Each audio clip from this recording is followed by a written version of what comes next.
Hello everyone, स्वागत है आप सभी का मेरे यूट्यूब चैनल एफबी रोस्टर में। सच बताऊं तो मैं इस वक्त थोड़ा सा डरा हुआ हूं। इस वजह से नहीं कि ये मेरी पहली वीडियो है, बल्कि इसकी वजह से कोरोना। कोरोना एक ऐसी बीमारी है, नहीं, हम इसे बीमारी नहीं बोल सकते।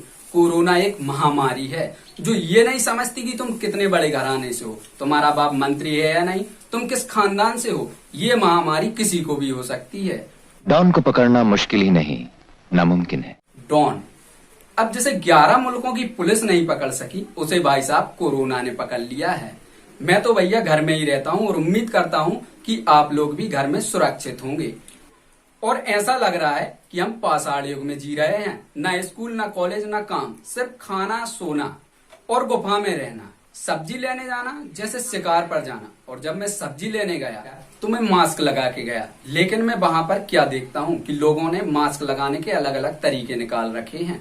अब जब मैं ये सब देखता हूं तो मैं किसी से पूछता हूं कि भाई साहब ये सब क्या है, तो वो मुझे बताते हैं कि इसे कहते हैं मास्क, इसे बेमास्क, इसे नास्क, कानास्क, मुआस्क, हनुमास्क, कपोल मास्क। पूरे विश्व में भारत ही एक ऐसा देश है जहां मास्क लगाने के इतने तरीके निकाल लिए हैं। भारत की ना बात ही अलग होती है। पूरे विश्व में बेड के नीचे क्या होता है, ये जो साला अपने खौफ के कारण हमें ठीक से सोने भी नहीं देता। और भारत की तो बात ही अलग है। भारत में बेड के नीचे क्या होता है, ये। और सिर्फ डर इस बात का होता है कि कहीं ये सड़ ना जाए। हम ना अपनी दिशा से भटक रहे हैं। हम बात कर रहे थे महामारी की। अब महामारी के तौर में मैं काढ़ा बना के पी रहा था और मैं तभी मोबाइल चलाते चलाते फेसबुक पर क्या देखता हूँ, ये काढ़ा और गर्म पानी पी पी के सूरत ऐसी हो गई है। कृपया सही मात्रा में लें। मैंने काढ़ा पीना ही छोड़ दिया क्योंकि मुझे ये नहीं बनना है। मैं कुछ दूसरा इलाज ढूंढ ही रहा था कि मुझे एक और पोस्ट मिली। रोज शाम को 7 बजे एक बोतल खोलिए और खुशबू लीजिए। अगर आपको खुशबू आ रही है मतलब आपकी नाक सही है, आप 50% सही है। और फिर उसको गिलास में डालिए और टेस्ट कीजिए। अगर आपको टेस्ट का पता चल रहा है मतलब आपकी स्वास्थ्य ग्रंथियां काम कर रही हैं और आप 100% सुरक्षित हैं। अब इस क्रिया को अगले दिन फिर दोहराएं और नियमित अपनी जांच करें। स्वस्थ रहें, मस्त रहें। दुनिया कोरोना से परेशान थी और इधर चाचा नई फॉर्च्यूनर ले आए। इतना जिगरा लाते कहां से हो बुड्ढों, हम तो अभी तक नल्ले बैठे हुए हैं। अब बारी आती है वैक्सीन की। हासिल करके रहूंगा भले तुम किसी गैर की लुगाई हो। मैं कोरोना संक्रमित जैसा हूँ, तुम पतंजलि की दवाई हो। देख रहे हो, तुम्हें और तुम्हारे कोरोना को इस कदर मत लेगी कि ना तुम्हारा पता रहेगा न तुम्हारे कोरोना का, क्योंकि ये बाबा कामदेव का माल है और बाबा कामदेव का माल स्वदेशी होता है। अब हम बात कर रहे हैं पढ़ाई की, क्योंकि कोरोना की वजह से ऑनलाइन पढ़ाई का ट्रेंड चल रहा है। भाई साहब, बच्चों के हाथ में मोबाइल पकड़ा दिए गए हैं। अब पढ़ाई करें या ना करें, लेकिन फेसबुक जरूर चलेगी। पढ़ना किसी को नहीं आता, लेकिन फिर भी तीनों पढ़ रहे हैं क्योंकि इनको किसी ने बता दिया था। सरकारी नौकरी का कमाल। कृपया बच्चों को दिखाएं कि वो मन लगाकर पढ़ाई करें। पढ़ना सबको चाहिए, बेटी बचाओ बेटी पढ़ाओ। लेकिन क्या आप जानते हैं, कहते हैं कि एक लड़की घर के 4 लोगों को शिक्षित कर सकती है, पर एक लड़की के कारण कॉलेज के 40 लौंडे फेल हो जाते हैं, उसका क्या। और जब ये लड़के फेल हो जाते हैं तो इनको बाप बनने का ख्याल आता है। जिंदगी में बाप से बढ़कर कुछ नहीं होता, इसलिए शादी कर लो और बाप बन जाओ। अब शादी के लिए एक लड़की भी चाहिए अच्छी।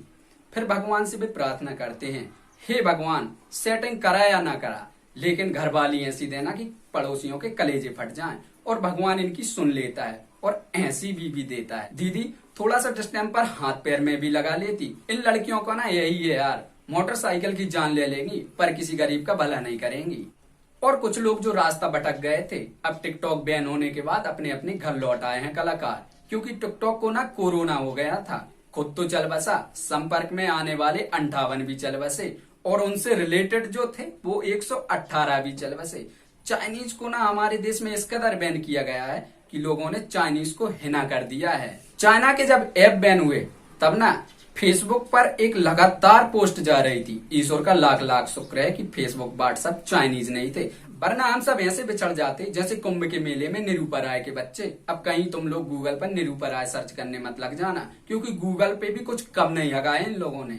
दिमाग तो कूट कूट कर भरा है पर कभी घमंड नहीं किया। क्या मेरी शादी इस साल हो सकती है? बिना कुछ काम किए अंबानी कैसे बने? अपनी दोस्त की गर्लफ्रेंड को कैसे पटाएं? घर में कोरोना की वैक्सीन कैसे बनाएं? क्या मैं प्रधानमंत्री बन सकता हूँ? मोहल्ले की भाभी को कैसे पटाएं? मम्मी की चप्पल से कैसे बचें? एक दिन में गोरे होने का तरीका। क्या गांधी जी की गर्लफ्रेंड थी? अब ऐसे कौन सर्च करता है यार, इसलिए बोलता हूँ कि अक्ल लगाया करो।